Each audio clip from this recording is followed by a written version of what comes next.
Oxon 3 Comunicación Natural. Toyota. Renfe. Nuevo Espacio Elite. San Miguel. Coca-Cola. Universidad de Oviedo.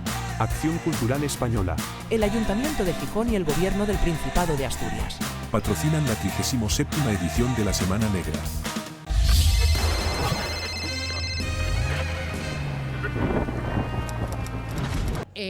Pues buenas tardes a todos y todas. Gracias por acompañarnos esta tarde. Estábamos aquí bromeando en la mesa de a ver si hoy podíamos cantar la marsellesa.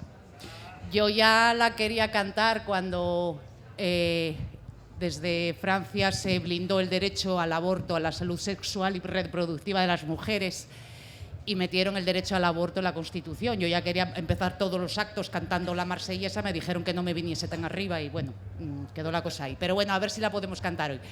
Estoy encantada de estar en esta mesa. Yo soy Úrsula Zalatamier, soy la responsable de Igualdad y de Cultura de Comisiones Obreras de Asturias.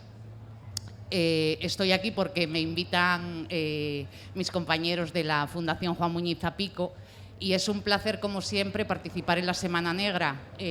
Yo no es la primera vez que estoy aquí, repito y vuelvo a repetir todas las veces que me quieran invitar porque esto es un lujazo.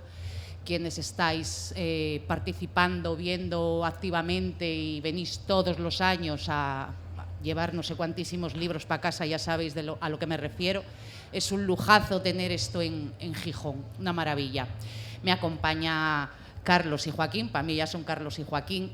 Esto, como decíamos, esto es para que el compañero Carlos os presente el libro, el trabajo que hizo, que es impresionante, os lo digo de verdad. El libro, yo a veces lo cojo y abro el libro y leo sin llevar un orden y la verdad es que es impresionante todo el trabajo que llevas y la cantidad de información que das, las relaciones que se establecen, porque quienes estamos convencidas sabemos que la democracia no la trajo un señor que se durmió un buen día, sino que en este país lo que tenemos, lo poco o mucho que tenemos, es gracias a la lucha de personas, de hombres y mujeres como vosotros y como vosotras, y que sabemos lo que cuesta, ya no digo alcanzar más derechos y más igualdad, sino muchas veces mantener, ¿no? Con el fantasma que, como decía aquel, el fantasma que recorre Europa de nuevo. Entonces yo creo que el libro de Carlos es necesario. Yo tengo que agradecerle todo el trabajazo que lleva encima y sin más voy a ceder la palabra a Joaquín, porque el caso es que hable Carlos y que os hable de su libro. Muchas gracias a Úrsula y a Comisiones Obreras y a la Fundación Muñoz Zapico. Aquí está su director. Muchas gracias por esta invitación, por estar aquí en una semana muy especial y un día muy especial, porque hay que decirlo, que viva Francia, carajo. Viva lo que ha hecho los franceses, que es devolucionar las encuestas, y ahí están las urnas sacando ahora el voto del Frente Popular a mansalva, y eso significa que hay todavía ciudadanía organizada y que todavía hay libertad y posibilidad de luchar por ella. Así que viva la Francia.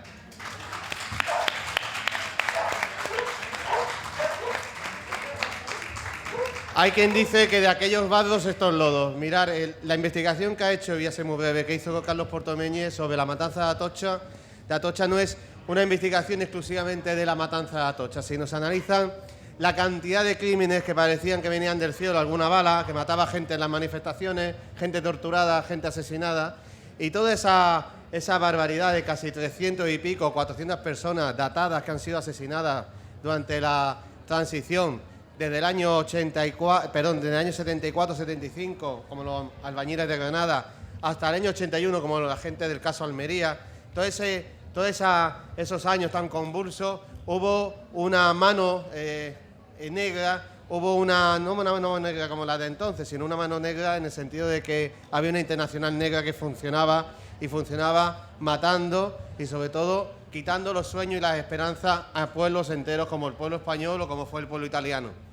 Esa demostración, esa perspectiva nueva es lo que hace Carlos Portomegni en esta investigación, que es muy densa y es muy completa y por eso tiene 800 páginas. No es que el editor se ha vuelto loco y quiere dar dinero a las papeleras, sino es que era necesario publicar en su integridad y en su totalidad esta publicación, precisamente porque la investigación tiene mucho que ofrecer en cuanto a detalles y matices que hacen que sea comprensible la investigación.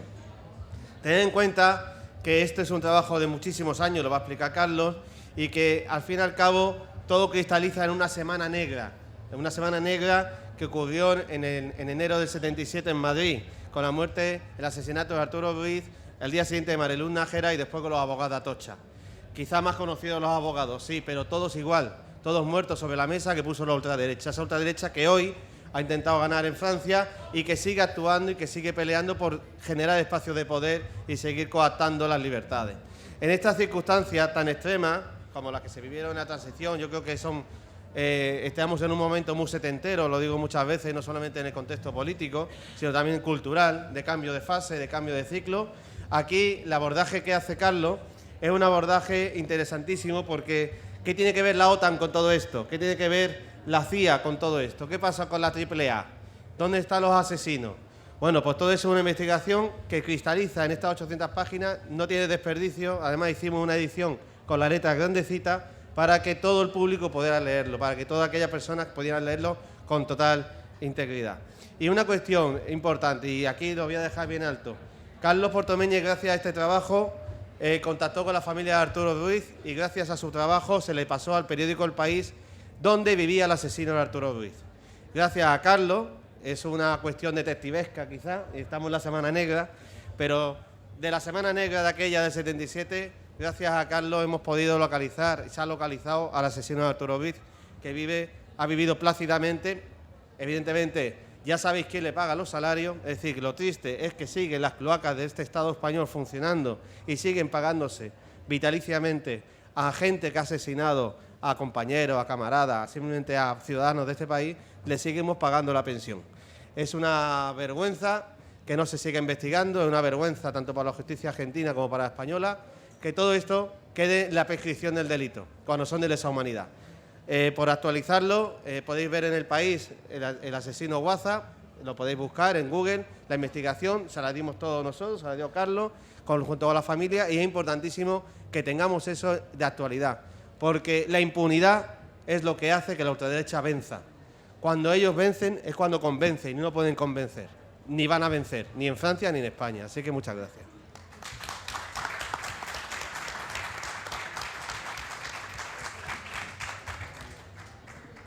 Bueno, buenas tardes. En primer lugar, por supuesto, el agradecimiento a la Semana Negra. Es todo un lujo poder presentar el libro en este marco tan especial, ¿no? Y además en una semana y un acto alternativo y cultural tan importante no solo para Gijón, sino para el resto también del Estado. Por supuesto, el agradecimiento a Comisiones Obreras y el agradecimiento a la Fundación Juan Muñiz Zapico, porque entre otras cosas, aparte de mi sindicato también, y una fundación con un nombre tan emblemático de una persona, de un luchador tan extraordinario como Juanín, ¿no?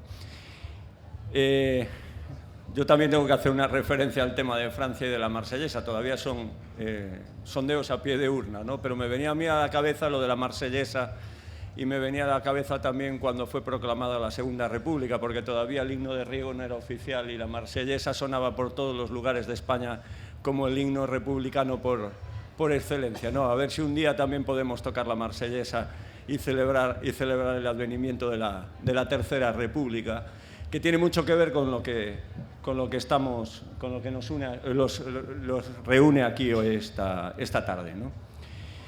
La verdad es que es la segunda vez que presento el libro en la Semana Negra. Como decía Joaquín, la Semana Negra en Madrid tiene unas connotaciones totalmente distintas. La Semana Negra es esa semana trágica que fue además fundamental para lo que fue la llegada de la democracia, ¿no? Esa semana tremenda que se inició, como decía Joaquín, con el asesinato de Arturo Ruiz en la mañana del 23 de enero del 77. Al día siguiente el asesinato de Mariluz Nájera, precisamente la estudiante, en una protesta por el asesinato de Arturo Ruiz el día anterior, el secuestro del general Villaescusa, por la noche el asesinato tremendo, la masacre famosa de los abogados laboralistas de Atocha y del administrativo Ángel Rodríguez Leal, 5 muertos, 5 asesinatos y 4 heridos.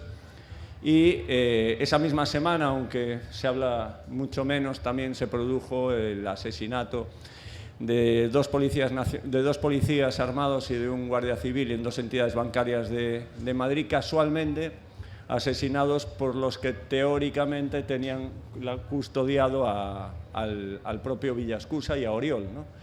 Entonces, esa semana, que fue una semana que marcó la transición, donde realmente parecía que en lugar de ir hacia adelante, hacia la democracia, se iba hacia atrás y que iba a haber una involución política, es fundamental. Pero digamos que la semana trágica dejó aspectos sin cubrir y muy oscuros, ¿no? Incluso de encubrimiento por parte del Estado de determinadas personas que cometieron crímenes en esa semana. Cuando yo inicié la investigación, yo estaba en una investigación paralela, en un trabajo, pero fue justamente la hija de uno de los abogados supervivientes, de Miguel Sarabia, la que me dijo y la que me pidió que profundizase en la investigación que yo estaba realizando desde el punto de vista que está recogido en el libro como el enfoque, ¿no? Yo siempre digo que es ella la culpable de que yo me haya pasado 10 años investigando y haciendo este libraco, que también tengo que agradecerle a Atrapasueños y a Joaquín Recio lo que acaba de decir, que es la capacidad y la posibilidad de publicarlo íntegramente, sin cortes, ¿no? Entonces yo inicié esta investigación centrado fundamentalmente en la masacre de Atocha, pero fui comprobando que cada vez más me veía envuelto en una investigación muchísimo más amplia y que prácticamente no tenía fin, ¿no? Y al final no quería ponerle fin en ningún momento porque había que ver, era tan transversal el investigar realmente lo que había pasado en la matanza de Atocha, no digo en la parte que quedó clara en el juicio, ¿no? Porque al final de cuentas la importancia que tuvo el juicio de Atocha es que era la primera vez que se juzgaba y condenaba a elementos de extrema derecha en este país después de 40 años de franquismo, ¿no? Lo que llamaba Celso Emilio Ferreiro esa longa noite de pedra, que decimos en Galicia. Pero sí es cierto que quedaron flecos y quedaron partes muy oscuras. De hecho, los propios abogados de la acusación en el juicio, justo antes, dieron una rueda de prensa y dijeron: probablemente jamás la sociedad española llegue a conocer quiénes son los autores intelectuales de la masacre de Atocha. Pues digamos que yo retomé lo que es la investigación en la parte que no fue cubierta en el juicio. Ellos encontraron además numerosos obstáculos. Es verdad que es más fácil investigar determinados hechos cuando se van pasando los años y sobre todo teniendo una ventaja, que es que los jueces italianos durante muchos años investigaron estas cuestiones, pero siempre se encontraron con los obstáculos que le planteaba tanto la Audiencia Nacional como en general la justicia española, ¿no?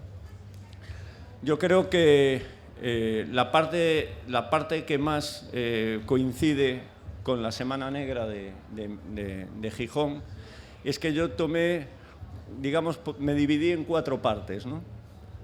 Como historiador, como ensayista, como investigador y al final una parte casi detectivesca, por decirlo de alguna manera, porque es la que comentaba Joaquín. Yo creo que la parte histórica es importantísima, porque si sacamos las cuestiones de contexto no entendemos realmente por qué pasan. Es decir, a esa conclusión llegaron también los jueces italianos cuando empezaron a analizar determinados acontecimientos violentos de Italia, por ejemplo, de las masacres italianas, y las analizaban como algo sueldo que no tenía nada que ver con el contexto en el que se estaban produciendo, ni tenían nada que ver con otras masacres o otros acontecimientos violentos, ¿no? Hay a lo largo del libro un análisis desde el punto de vista histórico de la contextualización de cada uno de los procesos, y sobre todo se parte de una premisa metodológica, ¿no? y de un paradigma, que es que hay que analizar todos estos acontecimientos en su conjunto, porque si los analizamos de manera aislada unos de otros, no vamos a entender para nada lo que estaba pasando realmente en ese momento. Por eso yo siempre digo, y lo pongo en el libro, que si los vemos como elementos sueltos, podemos ver los árboles, pero perdemos la perspectiva de ver el bosque, ¿no?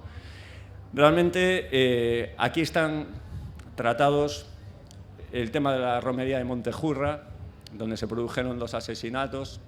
Está tratado el tema del asesinato del juez Vittorio Corsio en Roma, que se asesinó con un arma de la policía española. Está tratada la Semana Negra, de la que hablaba anteriormente, el atentado contra la revista del Papus en Barcelona en septiembre del año 77.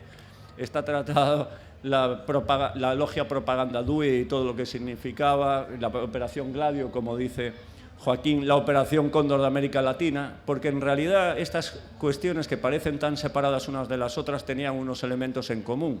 Uno, la participación del Estado, no solo porque, no todos los casos, porque se dieran las órdenes desde arriba, bien en Italia, bien en España, bien en países como Portugal, que tuvieron mucho más relación de lo que parece, sino porque además también se produjo un encubrimiento por parte de las autoridades judiciales y estatales de lo que fueron personajes comunes y terroristas de carácter internacional que participaron en atentados en Italia brutales, como por ejemplo Piazza Fontana, que dio pie al inicio de la semana de lo que es la estrategia de la tensión en Italia, pero también lo que es, por ejemplo, Bolonia ya en el año 83, o otros atentados, con atentados en España o golpes de Estado militares en América Latina, o incluso la represión, que tuvieron esos elementos en común, ¿no?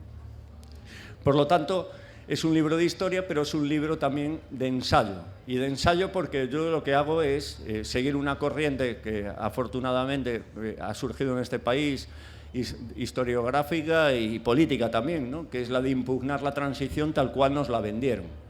Desde los mitos de la transición que nosotros impugnamos, que el primero es fundamental, y lo digo, hablaba antes de Juan Muñiz Zapico, ¿no? Es decir, esto no es una democracia otorgada, no nos la dio un monarca que veranea en San Xenxo, pues, lamentablemente todavía, haciendo vela mientras todo el mundo sabe que es un delincuente y que nos ha robado y que nos ha mentido durante tantos años. Y al final lo que tenemos es una democracia que es conquistada. Se conquistó en el movimiento obrero, se conquistó en el movimiento ciudadano y se conquistó en las calles, ¿no? Pero nos han vendido que nos lo otorgaron. También nos han vendido que era una transición ejemplar, modélica, y nos han escondido la realidad que hablaba antes Joaquín, ¿no? De los cientos de personas que han sido asesinadas precisamente en esa idea de luchar contra el régimen, esa idea antifascista y esa idea prodemocrática que les llevó a defender el movimiento obrero, el movimiento ciudadano, el movimiento feminista, etcétera, y que en su mayoría son jóvenes. Esta semana se va a proyectar también, en el marco de la Semana Negra de Gijón, el documental Las lágrimas no borrarán, las armas no borrarán tu sonrisa, que es justamente basado en la familia de Arturo Ruiz y su lucha a lo largo de estos años, pero también se da una visión de conjunto extraordinaria de cuál es realmente la realidad de la transición, ¿no? Jóvenes como Arturo Ruiz, que tienen 19 años, que está en una manifestación pro amnistía un domingo por la mañana, como otros miles de personas convocados por todas las fuerzas de izquierda, y que sufre un disparo por la espalda de un tipo de ultraderecha, que al día siguiente sale apoyado, y sale además así en el sumario y en el juicio, apoyado por las fuerzas de seguridad del Estado, en concreto la Guardia Civil, para la que trabaja, para los servicios de información, pasa a Francia y no se vuelve a saber nada de él en 46 años, ¿no? A pesar de la lucha de la familia. Pues como él, Ángel Almazán, el día del referéndum de la ley de memoria de la ley de reforma democrática, ¿no? El día del referéndum del 15 del 15 de diciembre del 76, cuando también con 16 años le pegan una paliza de muerte en Madrid y lo matan a golpes, muere 5 días después. Como él, muchos que aparecen en la película y muchos que además, que lamentablemente, y viviendo como se vivía en la época de la dictadura, no se atrevieron las familias en su momento ni siquiera a reclamar la verdad, ¿no?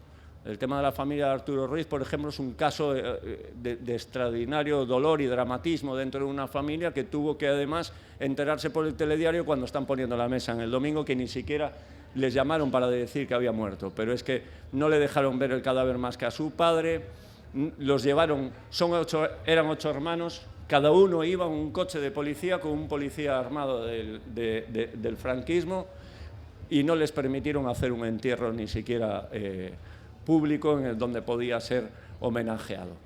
Esa transición, ese discurso de la transición que ahora se está impugnando y que por supuesto se impugna en el libro. De hecho, aunque en la portada no aparece, el subtítulo es Anatomía de la transición. Y yo digo que además, ya que estamos en el marco de la Semana Negra, yo lo que le hago es una autopsia a la transición, en realidad, ¿no? Y le miro los órganos por dentro. Por entonces pasamos a la tercera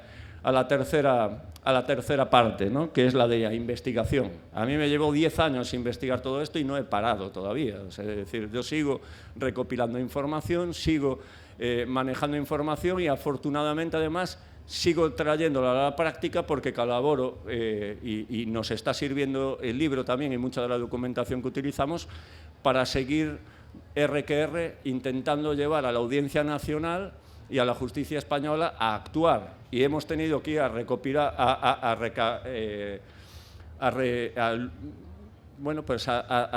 sentir el amparo de la justicia a Argentina, ¿no? En el marco de la querella argentina con la jueza María Servini de Cubría. Y afortunadamente ahí se pueden dar avances porque en este país hablar de la transición, hablar del franquismo y hablar de, como sabéis, los que estáis aquí, las que estáis aquí, sigue siendo un tabú y un impedimento realmente legal, ¿no? Y acabamos de tener el ejemplo hace dos semanas, ¿no? Con el auto de la Audiencia Nacional que vuelve a darle un golpe de muerte a la posibilidad de investigar los crímenes del franquismo, con los mismos argumentos que en 2021 se le dieron a Gerardo Iglesias cuando planteó lo mismo y le admitieron el recurso en la Audiencia Nacional. Y para más INRI, y ahora que estábamos celebrando lo de la Marsellesa y lo que afortunadamente a ver si se cumple en la práctica y es verdad lo que la victoria del Frente Popular en Francia y el freno a la extrema derecha, lo que es más tremendo, ¿no? Es que las familias de las víctimas y toda la gente del movimiento memorialista se tope con la justicia española, con una ley de memoria democrática que está aprobada y que no sea solo la parte conservadora. Estamos viendo cómo la parte de la derecha y la extrema derecha está en las comunidades donde gobierna, están echando abajo y derogando las leyes de memoria democrática y además establecen y aprueban esas leyes que le llaman de concordia, que traducido al román paladín significa lo de los 25 años de paz, los 25 años de paz, la paz de los cementerios del franquismo, ¿no? La concordia para ellos es la paz de los cementerios, ¿no? Pero claro, lo que es realmente grave es que cuando alguien reclama la posibilidad de investigar los crímenes, venga la Audiencia Nacional y la persona que encabeza el Tribunal Constitucional, no hablo de la Audiencia Nacional, estoy hablando del Tribunal Constitucional, que es Cándido Conde Pumpido, y que sea teóricamente la parte progresista del Tribunal Constitucional, sea el ponente de esto y le dé carpetazo y sin la posibilidad de investigar los crímenes del franquismo. Y yo me preguntaba, lo hacía antes en la entrevista de la radio, ¿no? Si Cándido Conde Pumpido, progresista y de tendencias socialistas, estará ahora mismo preocupado o estará celebrando la victoria del Frente Popular en Francia. Porque hay una incoherencia entre impedir que se investiguen los crímenes de la extrema derecha y del franquismo y, por otro lado, decir que estás preocupado porque llegue la extrema derecha, porque al final la extrema derecha lo que quiere es evitar que nosotros podamos conocer la verdad. La Ley de Memoria Democrática habla del derecho de las familias a la verdad y el derecho de las familias a conocer qué ha pasado. Y entonces paso a la última parte para que veáis la parte práctica de todo esto y lo que acabo de decir, la relación que tiene y cómo se frena todo esto. Yo he hecho de detective porque al final la información de la que yo disponía me permitió rastrear al asesino de Arturo Ruiz. La familia de Arturo Ruiz insistió durante muchos años intentando que la Audiencia Nacional reabriera el caso y que la Audiencia Nacional por lo menos intentase localizar a este elemento, ¿no? Bien, en diciembre de 2022 yo elaboro un dossier de 23 páginas con fotos recientes de José Ignacio Fernández Guaza, con la localidad de Argentina donde vive, una localidad pequeña de 15.000 habitantes, datos concretos para su localización, etcétera, y la familia Arturo Ruiz, que lleva 46 años esperando a saber algo del asesino de su hermano, me pide que les acompañe a Argentina porque ellos van a intervenir en el Foro Internacional de Derechos Humanos, que fue además en la trágica ESMA, ¿no?, en la Escuela de la Armada donde se cometían tantos crímenes en Argentina. Realmente nosotros lo que íbamos era a declarar ante la jueza María de Servini. El libro quedó como prueba documental en la querella argentina, se está avanzando, por lo menos ya se ha pedido que él declare en un juzgado, pero cuando los 4 abogados, y lo tengo que contar porque el marco se presta para ello, ¿no?, cuando los 4 abogados de la querella argentina, que no son sospechosos de cobardes, dado que tienen imputado a Martín Villa, Rodolfo Martín Villa, y además está imputado por el caso Arturo Ruiz, entre otros, reciben el libro, reciben el dossier, hacen todo lo que hay que hacer de los trámites en lo que es los juzgados federales de Comodoro Pi de Buenos Aires, que viene a ser como la Audiencia Nacional, y justamente pasan 5 días y cuando ya está todo armado para ir a declarar, a las 10:30 de la mañana de un martes, el lunes, 16 horas antes, nos citan en su despacho, uno por uno van hablando, nos devuelven el libro, nos devuelven el dossier y nos dicen que eso es jugar en primera división y literalmente el más veterano de todos ellos nos dice: en su país no sabemos cómo funcionan las cosas, pero aquí te paran en la autopista, te pegan un tiro, fingen un robo y esto no queremos saber absolutamente nada. Y nos dejaron tirados 16 horas antes. Afortunadamente, y teniendo en cuenta la sensibilidad que se tiene en Argentina con los temas de la memoria, de la represión y sobre todo con esa estima que tienen hacia lo que es la memoria en España y la lucha antifranquista, etcétera, al día siguiente en el juzgado nos vinieron a apoyar de todos los sitios. Pero claro, ella era la jueza federal que llevaba el tema electoral cuando ganó Milei, con lo cual le dejó a un fiscal conservador que no quiso actuar, no quiso detener a este elemento y al final pues se recurrió a la prensa, se recurrió al País. 2 periodistas de investigación del País tenían el dossier, consiguen entrevistar a Guaza y ahí es lo que quiero yo mezclar, la parte judicial española, los obstáculos de lo que son las instituciones españolas y lo que es la realidad que se encuentra en las familias, ¿no? ¿Por qué? Porque ellos lo que piden es, tenemos localizado al asesino de nuestro hermano y quieren que se levante la prescripción del crimen, por lo menos para conocer la verdad basándose en la Ley de Memoria Democrática. Quien declaró en su día la prescripción del crimen era un juez de la Audiencia Nacional que encima no se lo comunicó hasta mucho tiempo después.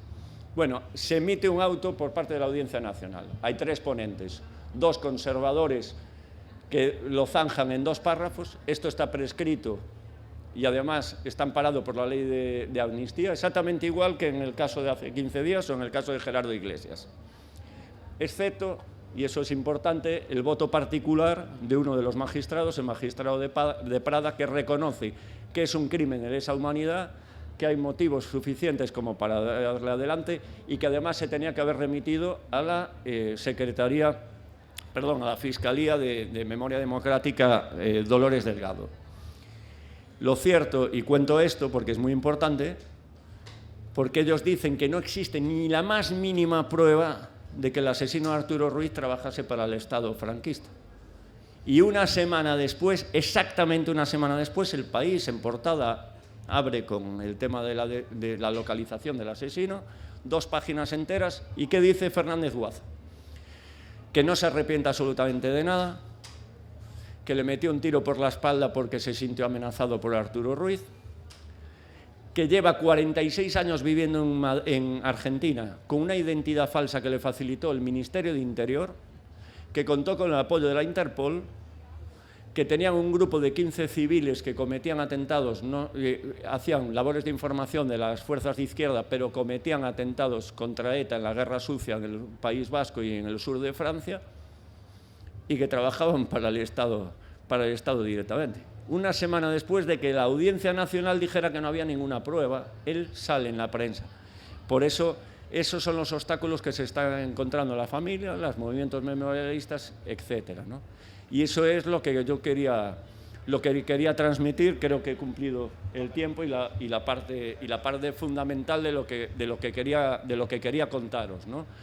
Porque hay una cosa impresionante. En España, la mayor parte de estos crímenes que durante el momento que se dieron en la Semana Negra, toda la prensa, todas las organizaciones de izquierda, los sindicatos como comisiones, como UGT, etcétera, apuntaban ya a terroristas extranjeros, porque de hecho cuando se produce el asesinato de Atocha y cuando se produce el asesinato de Arturo Ruiz, en los 2 primeros días, los 16 principales líderes de la oposición, Marcelino Camacho, Nicolás Redondo, hasta Jordi Pujol, etcétera, se reúnen en el despacho de Joaquín Ruiz Jiménez y elaboran, durante 5 horas hacen una reunión y elaboran un propio comunicado donde apuntan directamente a que si se quiere acabar con el problema del terrorismo en España hay que expulsar del país a terroristas profesionales, extranjeros, etcétera y tal. Bueno, esos tíos, al final, en los pocos sumarios que se abrieron, en las pocas investigaciones, acabaron como simples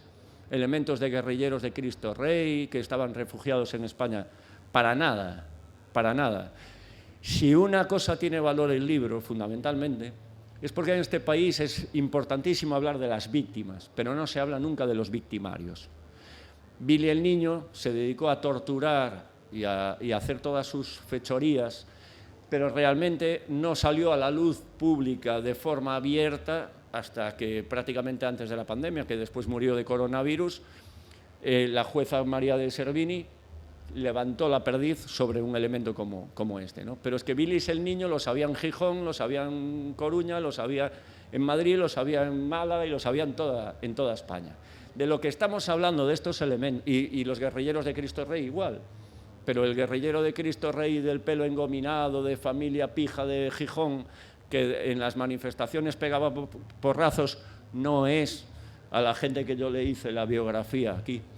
Elementos como Stefano de Lecchiae, Carlo Cicuttini, Pierluigi Concutelli y terroristas italianos, o elementos como Rodolfo Almirón de la Triple Argentina, de los que yo no tenía ni idea prácticamente, salvo algunos detalles en su día, y que de repente cuando ves la biografía de ellos y realmente sabes lo que han hecho en Italia, en España, en Portugal, en países africanos y posteriormente en las dictaduras de América Latina, te das cuenta de la importancia y de que, por supuesto, Stefano de Lecchiae, que era, para entendernos, y perdonadme la comparación, pero era el Che Guevara de la extrema derecha, porque era el que iba de aquí para allá ejerciendo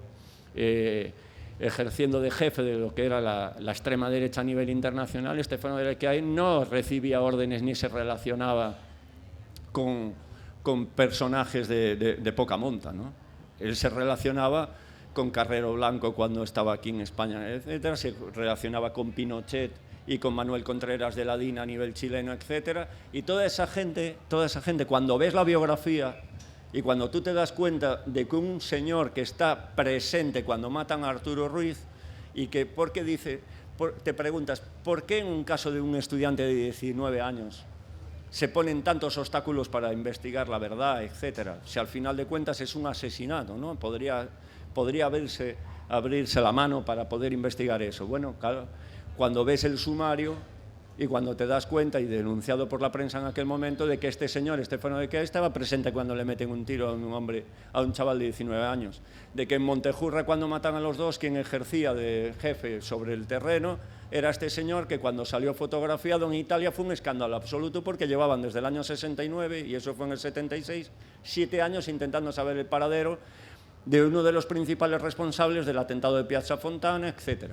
Entonces, todas esas cuestiones son las que están recogidas en el libro, el esfuerzo de documentación de la vida de estas personas, en el que cuando lees la biografía de estos personajes, de estos terroristas internacionales, a gran nivel, pues te das cuenta de que nos contaron algo que no tiene absolutamente nada que ver con la realidad, y de que cuando quieres investigar la realidad y abrir los archivos de este país, judiciales, etcétera, no puedes. Y no puedes, por ejemplo, porque hay una ley de secretos oficiales de 1968, porque cuando queremos tiramos de las leyes preconstitucionales, que no nos permiten a día de hoy, por ejemplo, pues, acceder al expediente del secuestro de Oriol y de Villascusa. No puedes acceder a ellos.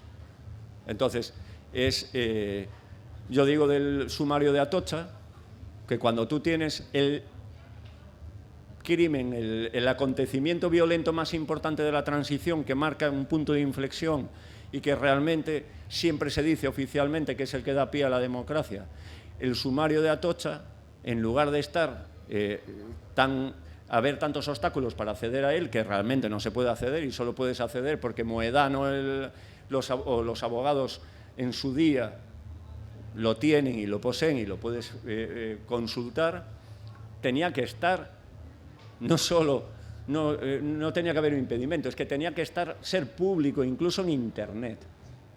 O sea, tenía que estar todas estas cuestiones, y finalizo, todas estas cuestiones tenían que estar exactamente, no solo ocultas, sino abiertas al conocimiento de periodistas, de historiadores y del público en general.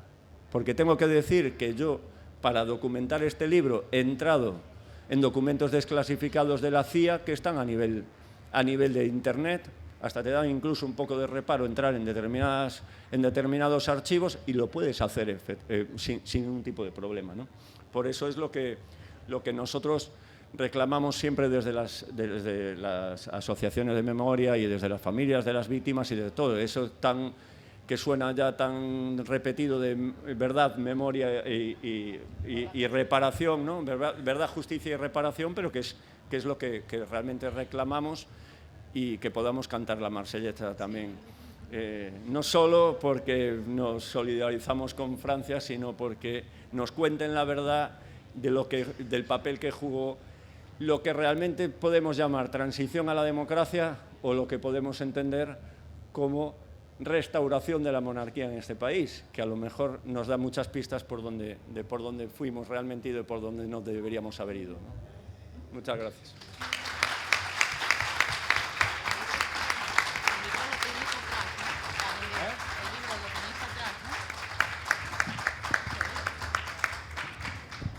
El maravilloso libro del compañero Carlos, que os acaba de explicar, lo tenéis atrás y vas a firmar, ¿no? Sí, claro. Y va a firmar, así que aprovecháis.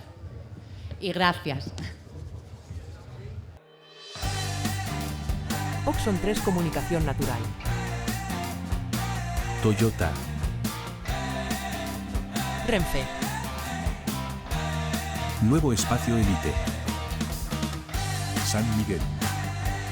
Coca-Cola. Universidad de Oviedo. Acción Cultural Española. El Ayuntamiento de Gijón y el Gobierno del Principado de Asturias. Patrocinan la 37ª edición de la Semana Negra.